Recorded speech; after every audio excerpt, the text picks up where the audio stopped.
speaker of the proposition, former Bishop of Worcester, John Inge, to state his case.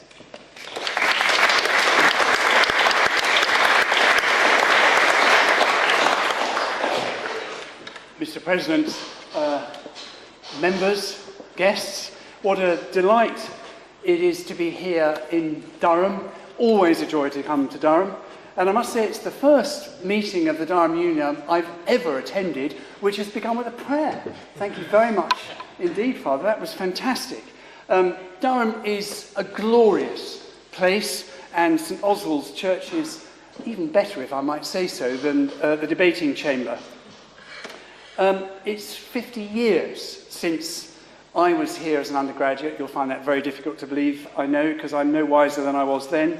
And I'm delighted to note that it's as glorious now as it ever was.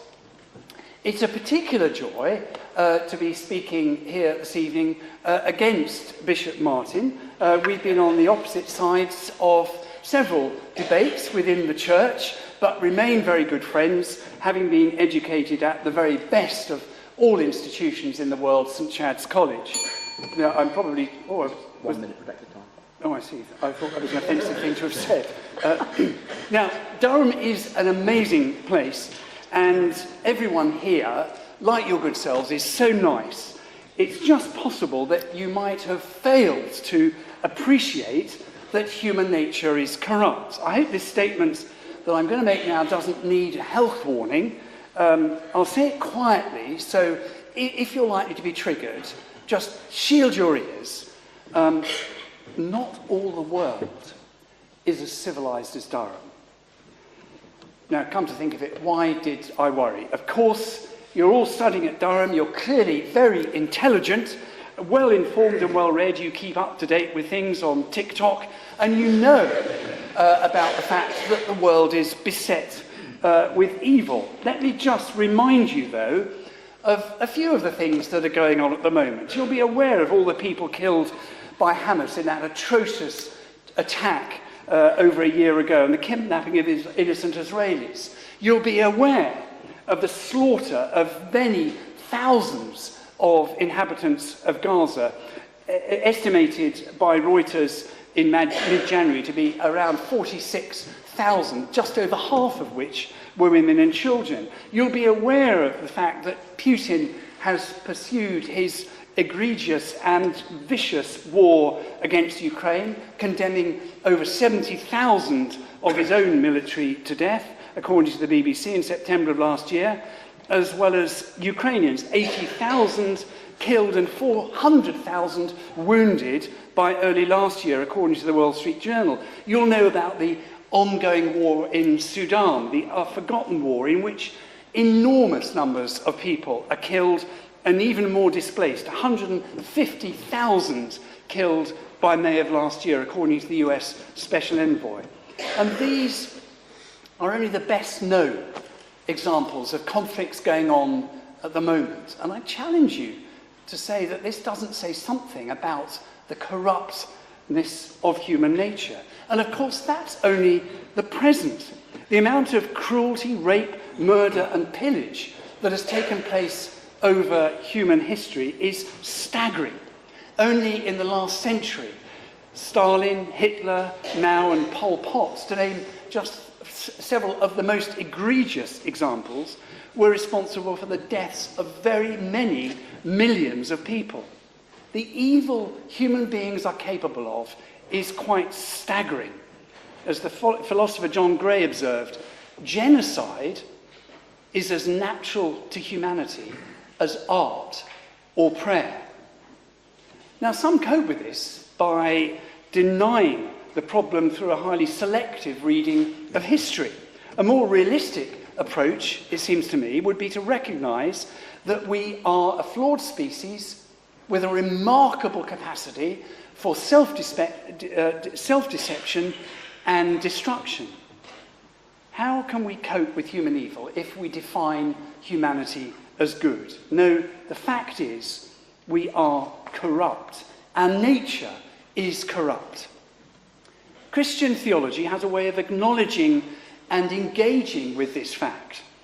It's interesting that you have two bishops here this evening on opposite sides of the argument, and you could be forgiven for thinking that from a Christian Orthodox point of view, the opposers have their work cut out, because Christian Orthodoxy talks, I'm sure you'll all be aware, about the fall, the fact that humanity is fallen, by which that means we mean that we are not as God intended us to be. God made the world and all that is in it as good, but the world is fallen from grace. We should be able just to glance at human history in order to see that, to glance at the world today in order to see that. Humanity is fallen, human nature is corrupt. And furthermore, from a Christian perspective, we're not able to find our own way out of this situation. Only can do it. Only God can do it. We believe through Jesus. Now, it'll be interesting to hear what the opposition have to say about this. They might try and bamboozle you with theology. They're able theologians. But I warn you that if you're not aware, theology is a slippery subject. Systematic theology would be a good working definition of a contradiction in terms. It's like talking about military intelligence or Glasgow academicals. Note to self, don't offend everyone in your audience. They might try to suggest that human nature is corrupt. They might try to say that to suggest that human nature is corrupt is to be taken in by the mistake of Calvin, the Reformation theologian, who taught that humanity is totally depraved. Well, it's easy to have a rose-tinted view of humanity if you live in Chichester or in Durham, isn't it? It's not like that in the big wide world, I assure you. Wiltshire, where I live, for example, it's pretty rough there. I once heard it said that Wiltshire is a place where men are men and sheep are nervous. I imagine that's because sheep tend to be ill-treated there. I've just returned from Kenya. The people there are delightful, but the vast majority of them is dreadfully poor. There's no adequate health care, there's no adequate education, and it's one of the more prosperous countries in Africa. What's gone wrong? Well, partly it's because of corrupt politicians, corrupt leaders, but partly because they suffer from an unjust system in which we, rich countries, extract a huge amount more in debt repayment and other ways than we give in aid. Why is that? Because human nature is corrupt, and corrupt humanity produces a corrupt system which benefits the rich and disadvantages the poor.